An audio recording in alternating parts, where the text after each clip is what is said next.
This is 210, a local music podcast. You're listening to episode number 30. 210 local music. This podcast episode is brought to you in part by Audible.com. Get a free audiobook download and a 30-day trial at www.210localmusic.com/audible. We get a nice little bonus if you do, and you can cancel at any time. There are over 150,000 titles for you to choose from for your iPad, Kindle, Android, or MP3 player. Thanks for tuning in to 210 Local Music Podcast. This is episode 30, and this marks our first interview for 2014, so I'm really proud to bring that back to you guys. I know a lot of you are missing the interview podcasts, and so was I. I really enjoy doing interviews. So for this episode, I'm really proud to announce that we have the Black Market Club. I've gotten to see these guys probably about 4 or 5 times. I saw them open for Slow Like Fire for their CD release party. I saw them open for the Raw Awards last year, which I was a semifinalist judge for, and they also played at IndieFest 3 last year, which Joe Turner got that together, JTP. And we were also really lucky to land these guys as the headliners for our 210 Toys for Tots event in December of last year, which was a huge success. My first time trying to do anything like that, and every single band that was a part of that made it so special, and the Black Market Club was no exception. These guys put on a great show. They even made it a little festive. They decorated the stage and all of their gear with Christmas lights, which I thought was really awesome. Great group of guys. I've gotten to keep in contact with, specifically Zach, so big shout out to him. These guys are getting ready to do a mini tour starting Wednesday. It'll be Wednesday, Thursday, Friday, and Saturday, and it's going to be San Antonio, Houston, Austin, and College Station.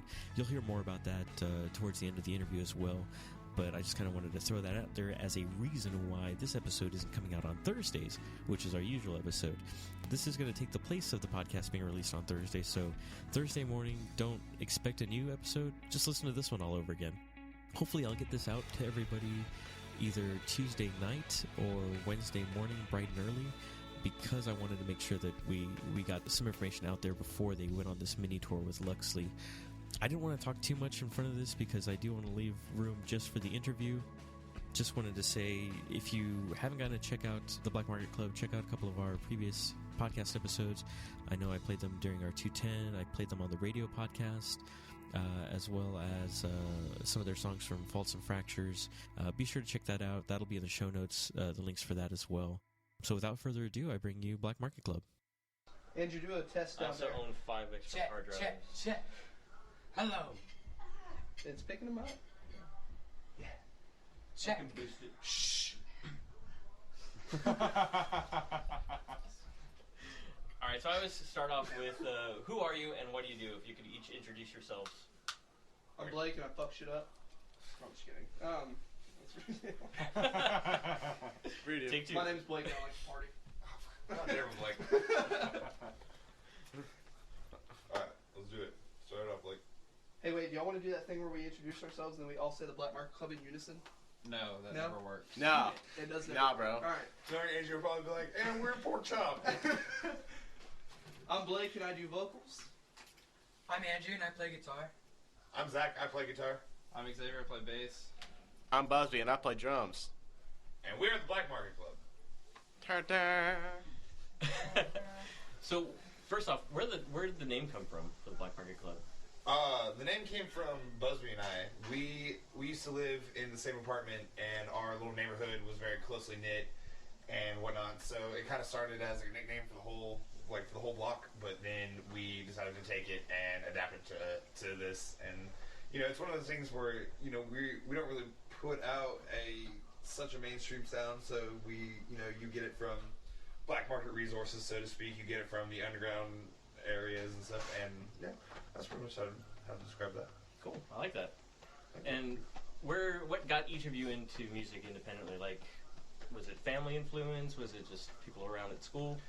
I just started singing when I was about like 10 or 11, and then really didn't really get into it until I was like in middle school. I did choir for like 7 years, so wow, that's a good long time. I got my start, yeah. I was in school band for 9 years, playing saxophone, our band was highly competitive, playing in state, both like as a group and individually. Had a lot of people going, like state level. So learned a lot of music there. Did choir in college. Picked up bass like towards the end of high school, and played shitty punk rock for a really long time until I learned there was better music out there. Define shitty punk rock. Well, not really shitty punk rock, but Blink-182, I guess. They kind of play sloppily. Name drop. But awesome. And I played like an Avenged Sevenfold cover band, like in high school. Yeah. So just kind of all that early 2000s kind of pop punk. And I guess whatever you would call Avenged Sevenfold, they're metal. Yeah. Yeah. Yeah. But it was At least in San Antonio, they're metal. yeah, right? yeah, right. In San Antonio, they're metal. They packed the AT&T Center, so they did a pretty good job.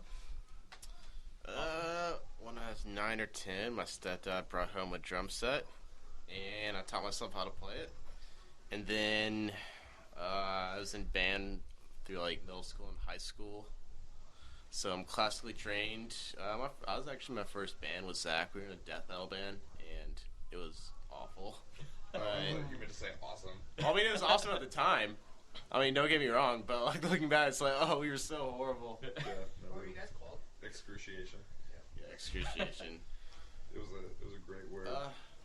And then I moved out to San Antonio for college. And then I was living with Zach at the time, and like I hadn't been playing drums really for a couple of years.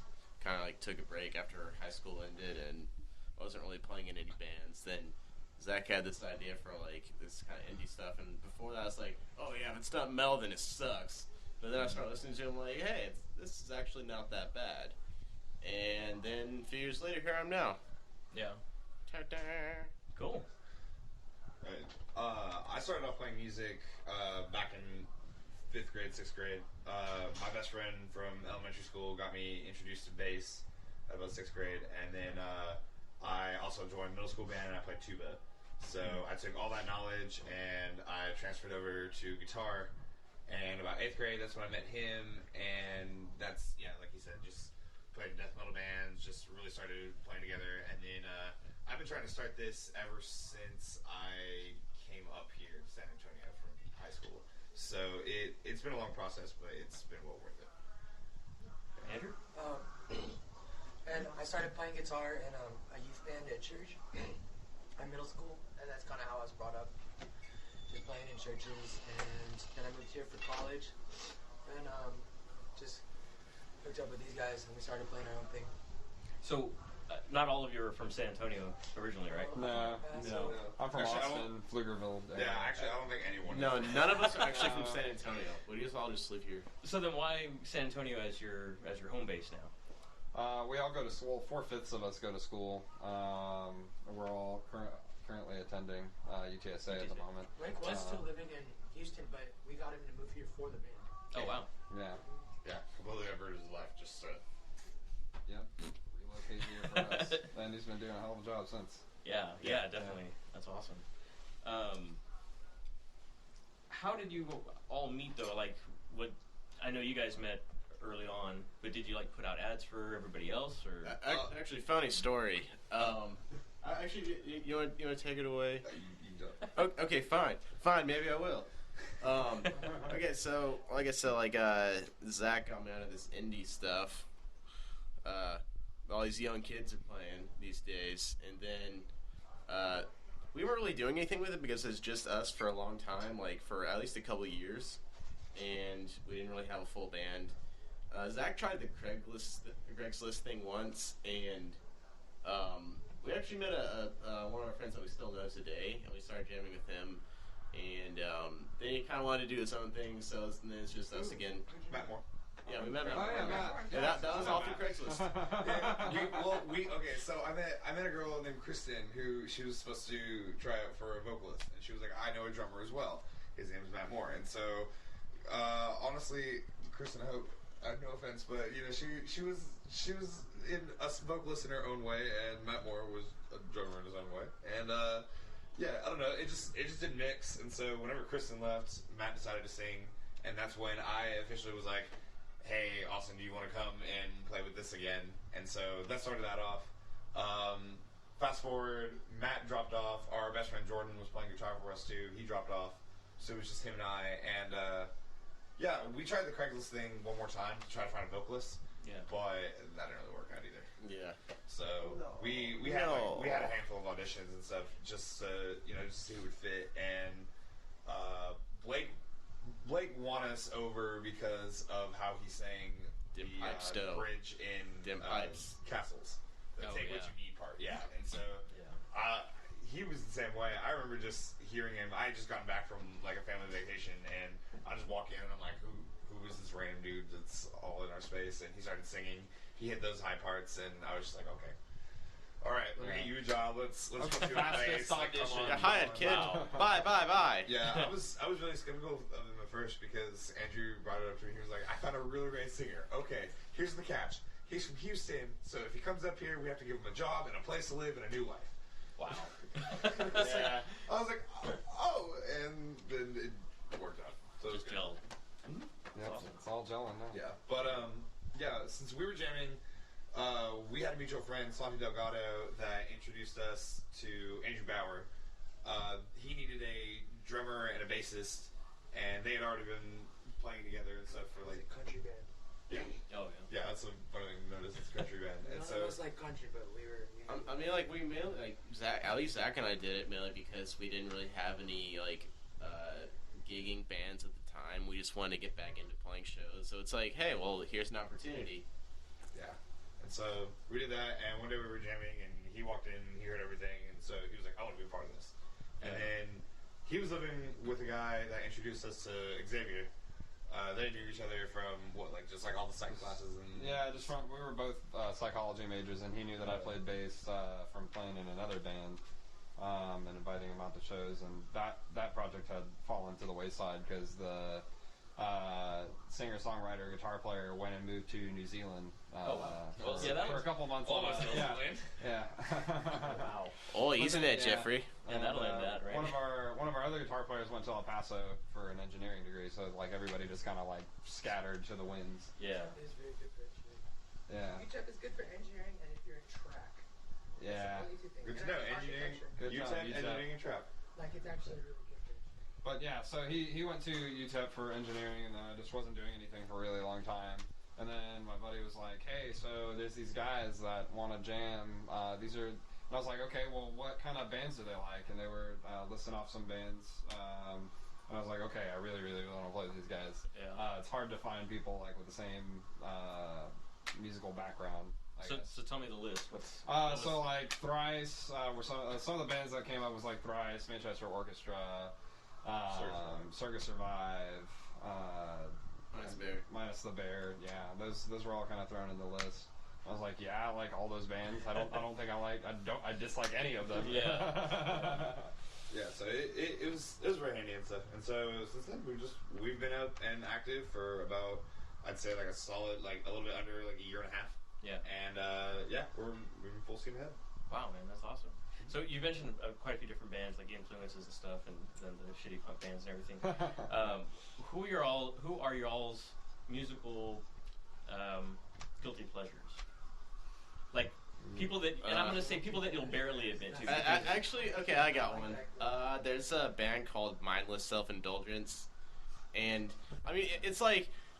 My buddy showed it to me, and it's like, oh my god, this is the most awful, atrocious sound my ears have ever heard. And I can't stop listening. But like about 5 songs in, it's like, okay, I kind of see what they're on about, and like, they're so good at what they do, and they're the only people that do anything like it that like you hate it so much, but you can't not listen to it, and like, I don't know if anyone's ever heard it, but like.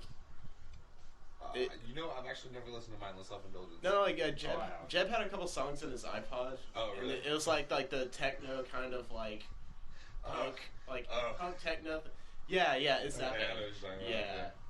Well, that's cool. What's your guilty pleasures, Larry? As far as guilty pleasures go, I mean probably like Attack, Broken Side, some like really really dirty. Not so much serious bands to listen to. They're more like gag gifts, like when you give somebody a gag gift. Yeah. It's kind of the music you listen to just kind of make you laugh at life. This is fun stuff. I don't know. So I listen to really silly things. Like some of the other stuff is like John Legend. I have on there. That's not a guilty pleasure. That's a standard. R&B is amazing. And I like underground, like intelligent rap, like Aesop Rock. Idea is also really good. Logic is also really good. There's just a bunch of super underground people that have like degrees in English rapping. That's cool. the stuff that gets me off. I like that. Cool. My guilty pleasure. As of late, it's Taylor Swift. It's been that chick, Lord, actually, or whatever. I keep hearing about her. Yeah. She's 16. Yeah, she's 16. She's on the cover of Rolling Stone this month. Someone just kind of like mentioned the song, and then I just kind of tangent from like one YouTube video into like 4 hours later. I was like, I pretty much absorbed the whole CD. What am I doing? Oh my god! I also found out that she's coming through Austin, and those tickets sold out like it was nothing. We've got a buddy that's actually going. The guy from Fire in the Kitchen. Oh yeah. If you're listening to Fire in the Kitchen, I'm jealous that you're going to Lord. But so she's my guilty pleasure as of late. Like she's quite interesting, and her music is interesting. I don't know. Andrew? I've been getting really into The Weeknd lately, the singer. Yeah. Songwriter. They're pretty good. And I really love R&B. I really like gospel. I don't know if you know who Israel Hutton is. He's a gospel singer. But like Brian McKnight, R. Kelly, all that stuff. Oh man, I love it. So do you think that any of that stuff has an influence on you guys? It does. I see it. Man. Well, It does for me, like in my writing. Actually, probably my biggest lyrically. I get a lot from Ben Gibbard. I get a lot from Death Cab for Cutie. Okay. I get a lot from Andy Hull from Manchester Orchestra. I get a lot from him. And then I think my biggest is musically. I don't know about lyrically, but probably John Mayer. I'm a huge John Mayer. Oh, yeah. He is my. John Mayer's God. Yeah, you and Jason from Hydra. Jason's like all crazy. I've seen him 4 times. Wow. John Mayer puts on a phenomenal show each time. I wish he could have gone to the Dallas show. Yeah. I wish. Yeah. But so those are some. Now that's quite a varied group of music background and everything. Do you guys, with that being said, I mean, for anybody that's listening to Black Market Club, I would have to say that unfortunately it's under the giant umbrella of indie, which captures anything and everything that doesn't fit in it's a ridiculously broad spectrum of like what you can label indie as, because like I mean like you can't say indie is like one thing or another. Like it's like you hear it's like, oh yeah, that's indie, but there's just so many things that qualify for that statement. It's more like an art movement almost. Yeah. Kind of like the general term of like existentialism, although indie's not, I guess, existential so much. But it's like an art movement in itself. It has like a feeling that goes with it. It captures like an organic sound. There's a lot of indie bands that have gone back to like vintage sounds, away from the digital kind of sounds. Thinking of people like Arcade Fire and like Mumford and Sons, I would say. That was like trademark indie. Or like Florence and the Machine, those kinds of guys are kind of the forefront of the indie movement. The indie movement, At least the new indie movement. Yeah, right. So if you were to create an amalgam of different types of genres to name your genre, We've kind of talked about it. We like calling ourselves like hard pop rock. We were gonna say indie pop rock, but like we were talking about, indie's like broad. right? And then pop rock kind of sounds a little bit like, because you've heard our stuff, right? Pop sensibility too. You've got hooks, and it's still so we want to hard. call it like hard pop. It's not hard rock, and it's not metal, Right. and it's not pop B all the time. But we have elements of both, like diffused together. Because like we were talking about, like he came from metal, he came from heavier stuff. He came from like psychedelic stuff. Yeah, right? Pink Floyd's like my Nice. favorite band of all time. As I can see with the shirt. Yeah, love Pink Floyd. Saw Roger Waters live in concert. And Busby came from spiritual metal experience. stuff. I came Nice. from like church music, basically. So, Yeah. and blues, I guess. So all of that mixes into that. So we do really try and focus on all those elements. Like whenever we make a song or create a song, we don't spit it out unless we know that like, okay, does it have everything you want? Does it have everything in the pie? Is it different? Does it sound like something we've done before? That's another thing we try and do. If you listen to that whole EP, each song, we try and have a signature sound, but none of the songs sound the same. And we want to have elements from everything. And if we didn't get to put something in one song, we'll put it in another one. Yeah. We're constantly talking about it and everything, and it's been really fun. But I think like hard pop rock. Well, that actually is kind of into the next question. Like, how do you construct your music? Like, it sounds like it's a process. It's at least for this last EP, I wrote most of the lyrics and stuff. And on for the songs, what I would usually do is I would write it, and I would obviously have my guitar parts, and that would be like a skeleton. And then I would bring it to practice, and all these guys have to kind of like sign off on it. Yeah. There's been songs that I've presented to them, and they're like, "No, Andrew, that's we're not doing that." Or I'll be like, "Guys, come on!" They're like, "No, we're not doing that." But if I present it to them, and then they like it, and it goes for everybody. We've only done one EP, but I've done the writing for this one. But we all write, and we're on our upcoming stuff. Everybody's gonna be more contributing stuff. But the way it works is we bring it to the table. Everybody looks at the skeleton of it, And you just got to look at it. I mean, we can write the song if you just look at it. If it does all that stuff that we want to do, and then we jam it out, and everybody writes their own parts and stuff. We work on it, and once we have a skeleton to a song, And then we just look at it. It only takes like a couple practices, and we got it. Yeah, and it'll be like set for a live set. Yeah, well, And then we look at it, and then we play it, and everyone else is looking at it, and you just gotta look at it. I think the thing that takes the longest is having Blake learn the words. It takes a long time to look at it. What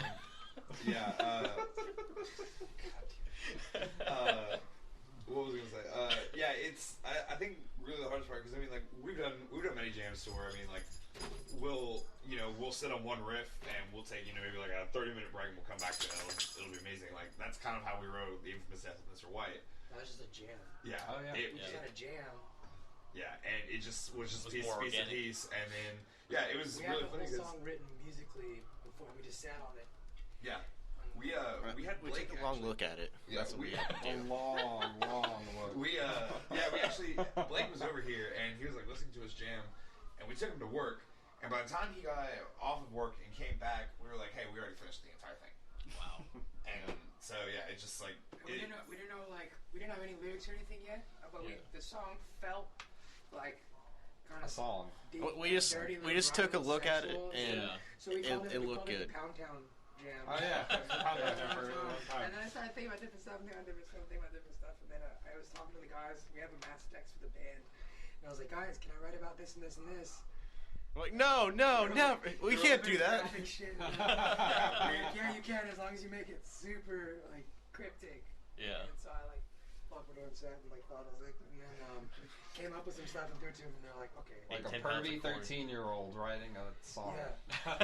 it worked and Code. stuff. I mean, we've got lots of albums with that one and stuff. So that's pretty much our usual process. It's just sometimes we'll just hash it out, and then other times we'll really like take our time with it. Yeah. And even some of the earlier songs, like House of Cards was programmed out by Zach and Busby a long time ago. They had written that. Yeah.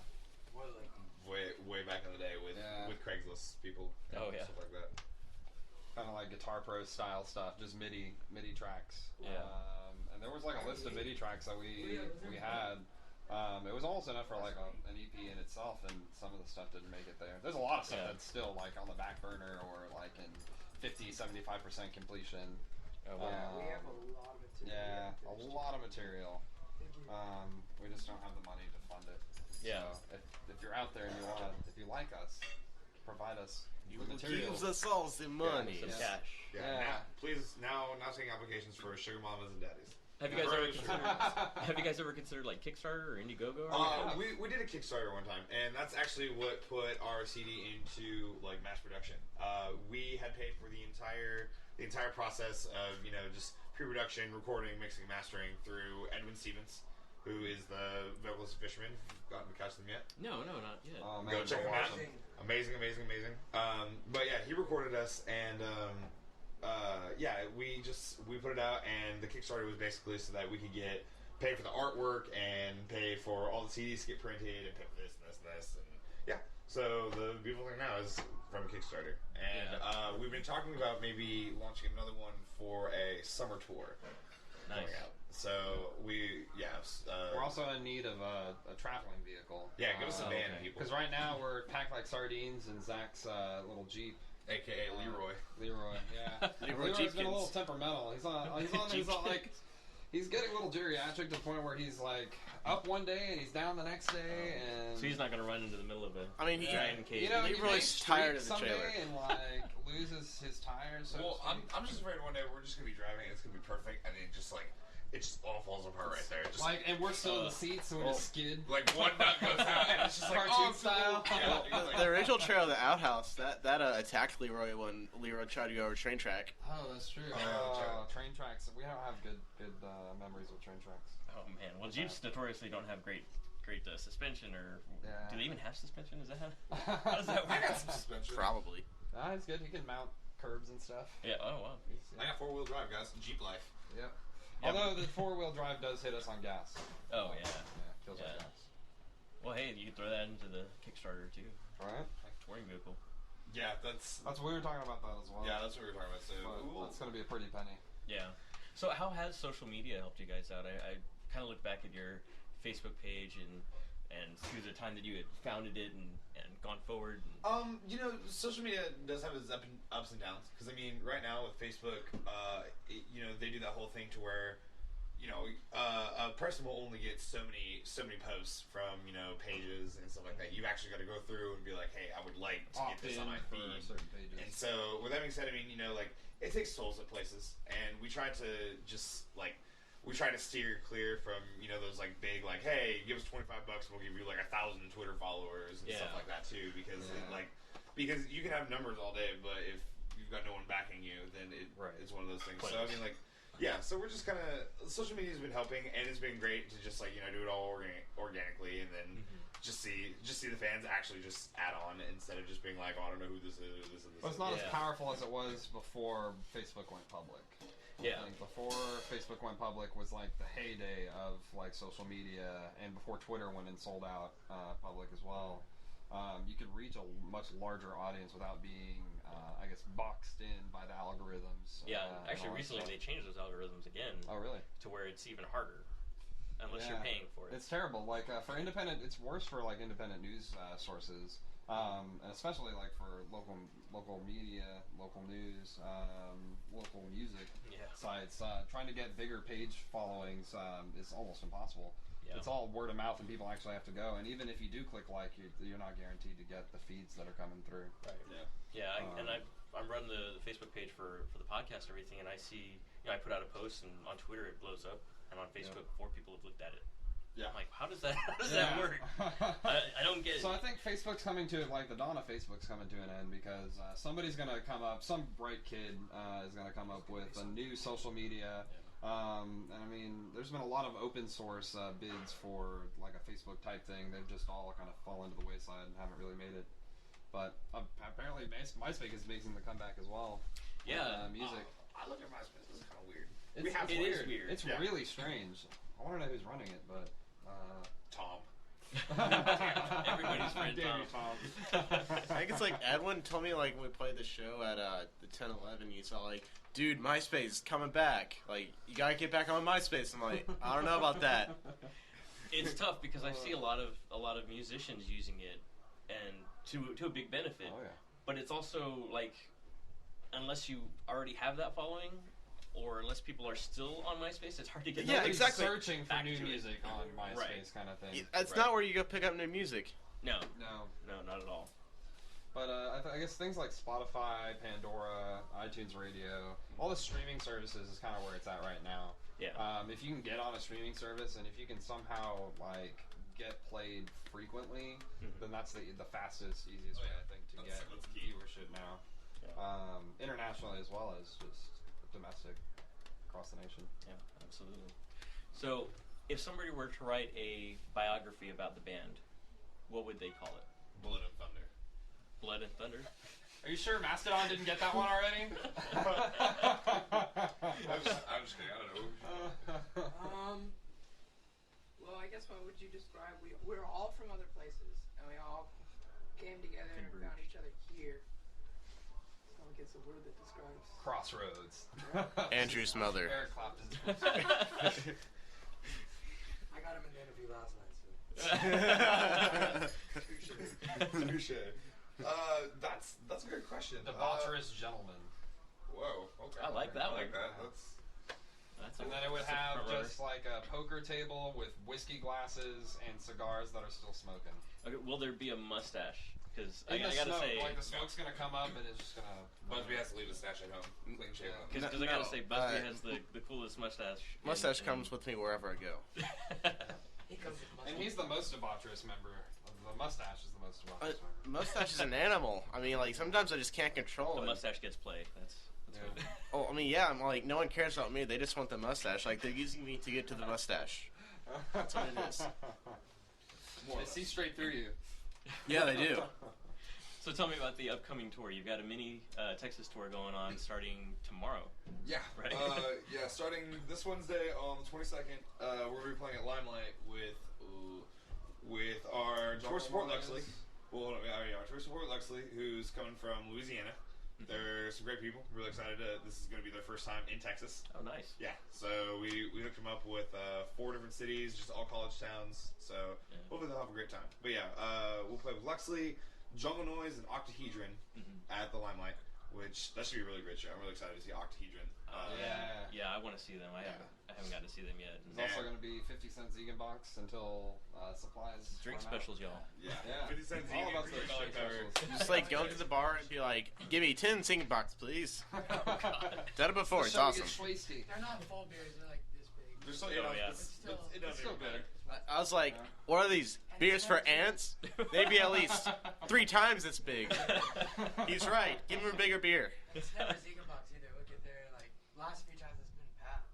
Yeah. Oh, Time for that Go film figure. spot. Yeah. It's something to lure you in. Say Yeah. Ziegen box now. We're out of Ziegen box. The night just started. Yes, come closer. Just open the door. So we're doing that. Yeah, Limelight and stuff. We saw Jungle Noise. Busby and I saw Jungle Noise not too long ago, and they tore the place down. So it's overall, it's gonna be a great night.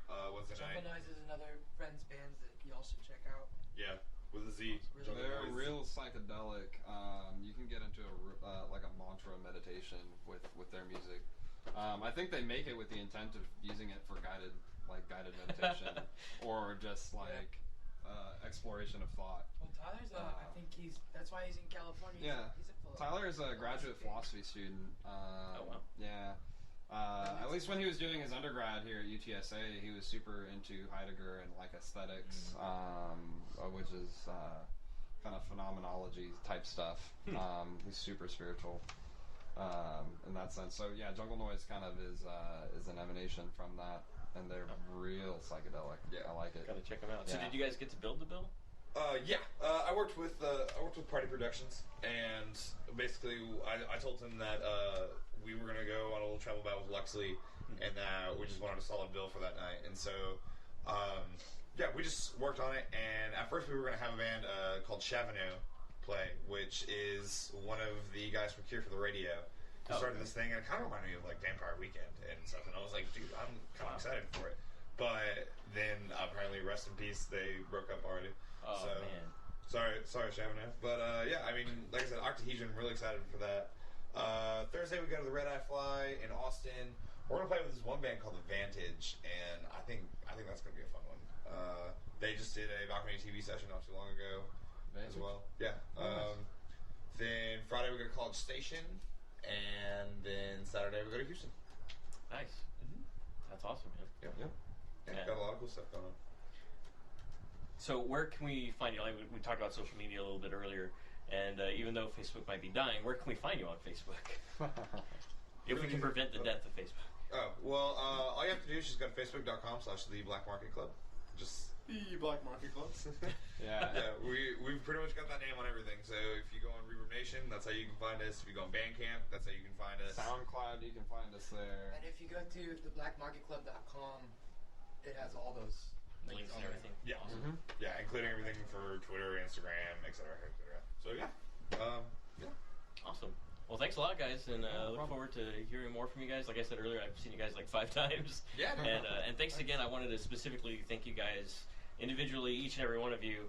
But unfortunately, somebody's missing.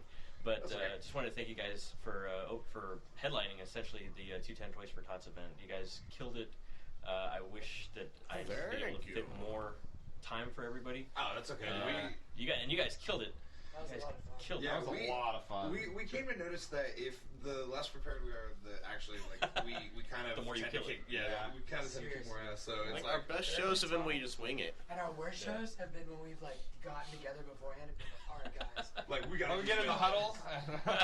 Yeah. All hands guys, in, game face. and then it turns into a shit show. The last time we had a huddle, it was at Jack's for the Rocket Boys, and after the huddle, I broke 2 strings, and that's it. We were like 2 songs short. We had to end the set like 2 songs early because. Oh man. That's probably like the most train wrecked. Yeah. The first one, I was like, I can still make it, and the second one, I was just. I will train that could. And I know a lot of people, a lot of different bands had a lot of issues at Indie Fest. Oh yeah. I remember Broadway. that. Yeah. I remember a lot of people talking about that, like Mikey Vibes and stuff was one of the people who brought it up to me. I was like, ooh. Yeah, and then Soul Like Fire, I think Jaime actually, you know what? I think just took a crap on him. Yeah, I had some issues with that too. Now that I think about it, so. So that was that was behind rough. schedule. Yeah. I remember That tends to happen in the music world. Yeah, and it's funny. The 210 Toys for Tots thing was the first time I ever thought I could do anything like that. Now I've learned so much, like about backlining and everything, and I'm like, How about now the I glorious know why 15-minute it's change-ups and stuff too? Oh yeah. I've seen a lot of people like do that now, and I'm just like, no. No, it's trying to save them from the massacre that's about to happen. Oh god. Yeah. Oh well. I mean, yeah. 2014, new year, new stuff. Yeah, absolutely. I look forward to Learning hearing new more from you things. guys, man. Yeah, It's gonna be absolutely. awesome. Any idea? Like, are you guys currently working on the next EP? We It's have just a matter of- some home recording stuff that we need to get knocked out for some like pre-production stuff. Next thing we're doing is full length. Yeah. Yeah. So we're getting tracks pre-recorded just so that we have them like on file to listen to, sketch out like what kind of production kind of stuff we want to add in. Yeah. If we're gonna layer anything, that kind of stuff, or just kind of feel out how it's going to be once we get into the studio too. Awesome. So if you record it beforehand, you'll know what kind of pitfalls you're gonna fall into or what trouble spots are gonna pop up when they happen. Yeah. Well, I'll make sure to keep the 210localmusic.com, which will be / the Black Market Club, updated. So if there is a Kickstarter, I'll definitely throw the link up on there as well. Awesome. What kind of new stuff do we have expected from you guys this new year? Well, I've got a new host that we've kind of been in the works for a while, and somebody that I don't want to mention who it is because it's pretty awesome. That's but awesome. I'm excited. And we're also starting a Matt Damon. Hi, I'm Mark. Eric Barwin. I'm Kurt Person. What is this? Music? Are we talking? Is this what's in San Antonio? Yeah, and actually a podcast network as well with a very nice. couple of other San Antonio podcasters. Awesome. So hoping for some big stuff from us, from you guys, from everybody in the local scene. Heck San yeah, Antonio's coming up in the world. Yes, hopefully. That's why I made the podcast, man. I had a feeling stuff was going to start picking up, and then and for me, it's a discovery podcast because I have been out of the scene for forever. And Girl in a Coma really got me into it. Then I started discovering Pinata Protest. You guys, I love those guys. Yeah. Your accordion. Oh man, Killer. killer. But yeah, thanks again, man. I really appreciate it, guys. And absolutely. everybody, Thanks be for sure to check out their websites and check them out on this Texas tour. Thanks, guys. Thank you. Thank you. All right. As a special treat to listeners, the Black Market Club agreed to play 2 songs for us as acoustic performances. The first one is not on the EP, but you can check it out on YouTube and here as well, called Don Pablo. And I'm really hoping to see that comes out on the next full album. The next song after that is Back to Chicago. A couple of great live versions of these songs. Hope you enjoy.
Chicago, where it all began.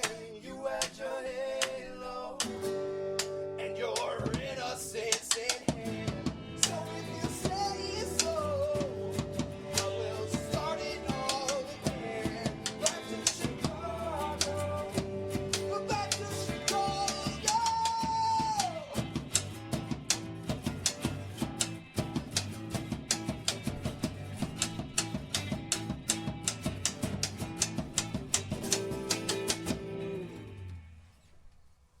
Nice. Messed up a little bit. We got off tempo immediately. Sounded awesome. No one else noticed.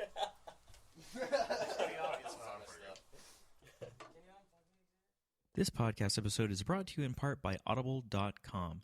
Get a free audiobook download and a 30-day trial at www.210localmusic.com/audible. We get a nice little bonus if you do, and you can cancel at any time. There are over 150,000 titles for you to choose from for your iPad, Kindle, Android, or MP3 player.